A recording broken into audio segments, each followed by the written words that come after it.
दोस्तों, मैं आपका दोस्त राजेश मल्होत्रा 89.6 कम्युनिटी रेडियो ब्रिजवानी से। प्रसिद्ध कहानीकार गोविंद उपाध्याय की कहानी असुरक्षित आपके साथ शेयर करने जा रहा हूं। अचानक एक कौवे ने उनके सिर पर चोंच मारी और सामने वाले बिजली के खंभे पर बैठ गया। शिवानंद को लगा कि किसी ने उनके सिर पर खंजर मार दिया है। दर्द के इस एहसास ने कुछ क्षण के लिए उन्हें चेतना शून्य कर दिया। उन्होंने कौवे की तरफ देखा। वो अभी भी कांव कांव कर रहा था, मानो उन्हें चुनौती दे रहा हो, आजा बच्चू, बचकर कहां जाएगा, तुझे छोड़ूंगा नहीं।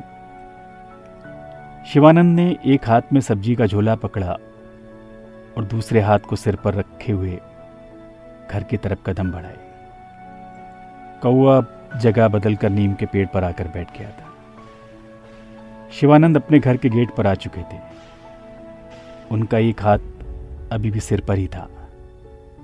चेहरे पर दर्द और घबराहट का मिला जुला भाव था। वो हाथ में पकड़ा हुआ थैला नीचे रखकर गेट खोलने की कोशिश करने लगे। आनंदी बरामदे में ही खड़ी थी। वो तेजी से गेट पर आई और दरवाजा खोलते हुए बोली, क्या हो गया? ये सिर पर हाथ क्यों रखे हैं?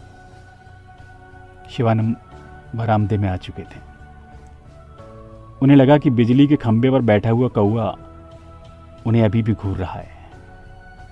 वो आनंदी की तरफ देखकर मुस्कुराने का प्रयास करते हुए बोले, उस कौवे को देख रही हो जो नीम की डाल पर बैठा हुआ मुझे घूरे जा रहा है? उसने अभी अभी मेरी खोपड़ी पर चोंच मारी है। आनंदी हंसी, ओहो, तो आज आप पर भी हमला बोल दिया। दरअसल इसने आम के पेड़ पर घोंसला बनाया है।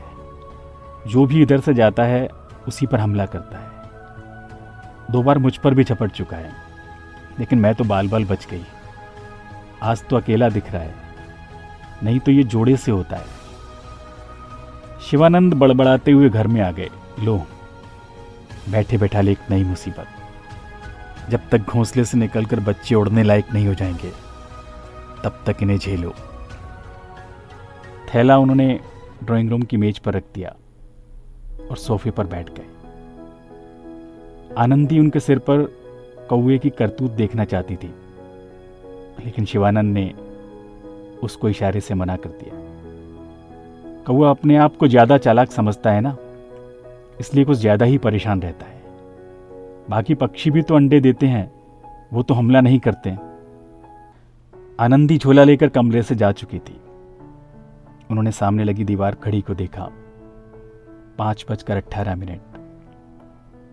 वो अपना हाथ सिर पर रखकर दुर्घटना की जगह टटोलने लगे। कोई टूट फूट नहीं थी। उन्होंने संतोष की गहरी सांस ली और रिमोट उठाकर टीवी चालू कर दिया।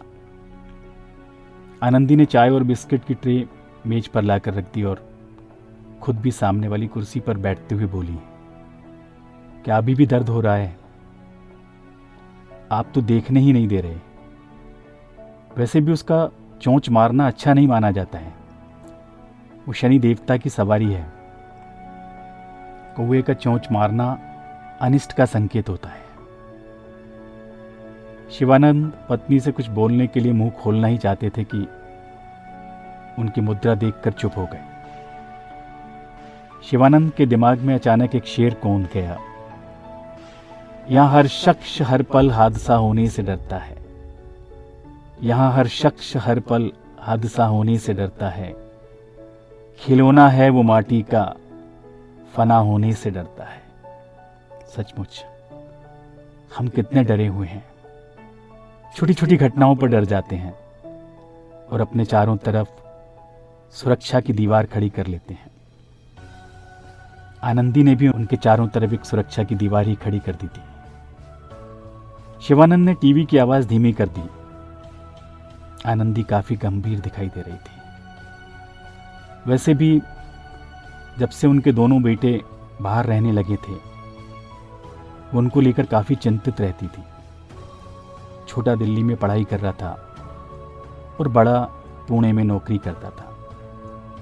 आनंदी रोज एक निश्चित समय पर रात को दोनों बेटों को फ़ोन लगाती थी। छोटा तो फ़ौरन उठा लेता था, हाँ मम्मी मैंने खाना खा लिया है, आज मटर मशरूम और खीर, हाँ मैं बिल्कुल ठीक हूँ। पर बड़ा बेटा जल्दी फ़ोन नहीं उठाता था। लेकिन आनंदी कहाँ मानने वाली थी। वो दोबारा तिबारा फ़ोन मिलाती और साथ में बड़बड़ाती जाती, माँ के लिए तो इस लड़के के पास समय ही नहीं है, इसीलिए कहती हूँ कि इसकी अब शादी कर दी जाए, बहू को इसकी जिम्मेदारी सौंप कर मैं चिंता मुक्त हो जाऊं। सच तो ये है कि उन्हें अपने बच्चों के लिए 24 घंटे चिंता सताती है। जब कोई भी ऐसा दुखद समाचार जो उन्हें द्रवित कर देता है, तब वो एक बार आंख बंद करके हाथ जोड़कर कुछ बुदबुदाती थी। शिवानंद टीवी की आवाज तेज कर देते हैं। फिल्म में मारधार का दृश्य चल रहा था, जो आनंदी को बिल्कुल पसंद नहीं। आप भी ना, चींटी को तो मार नहीं सकते हैं, लेकिन फिल्में ऐसे ही देखेंगे। अरे इस समय नागिन का दोबारा प्रसारण आ रहा है, उसे लगाइए। शिवानंद रिमोट पत्नी की तरफ बढ़ा देते हैं और बरामदे में आ जाते हैं। अचानक उन्हें कौवे की याद आती है और उनका हाथ अपने आप सिर पर चला जाता है। अब दर्द नहीं है। वो घर से बाहर आकर देखते हैं, हल्का अंधेरा घिरने लगा था। कौवे का कहीं अता पता नहीं था। वो आम के पेड़ की तरफ देखते हैं, वहां भी घोंसले के सिवा कुछ नहीं दिखा। थोड़ी देर में उसे भी अंधेरे में समा जाना था। 2 दिन से बड़ा बेटा फोन नहीं उठा रहा था। आनंदी रुआंसी हो गई थी। अजीब लड़का है, अपनी मां से बात ही नहीं करना चाहता। पता नहीं इस लड़के को मुझे सताने में क्यों मजा आता है। आनंदी की हालत देखकर उन्होंने बेटे को मैसेज किया, समय निकालकर अपनी मां से बात कर लो, तुम्हारी मां बहुत परेशान है।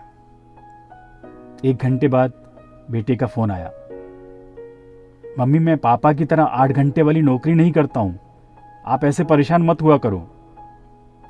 आनंदी के चेहरे पर बेटे की आवाज सुनकर चमक आ गई। ऐसा महीने में 1-2 बार जरूर होता था। आनंदी के इस व्यवहार से वो खुद भी असहज हो जाते हैं, लेकिन वो उसको समझा पाने में असमर्थ है। उन्हें लगा कि कौवे भी अन्य पक्षियों की तुलना में अपने बच्चों से कुछ ज्यादा ही प्यार करते हैं, तभी तो वो बच्चों की सुरक्षा के लिए चिंतित रहते हैं। शिवानंद ड्राइंग रूम में घुसते हैं। आनंदी का पूरा ध्यान टीवी स्क्रीन पर था।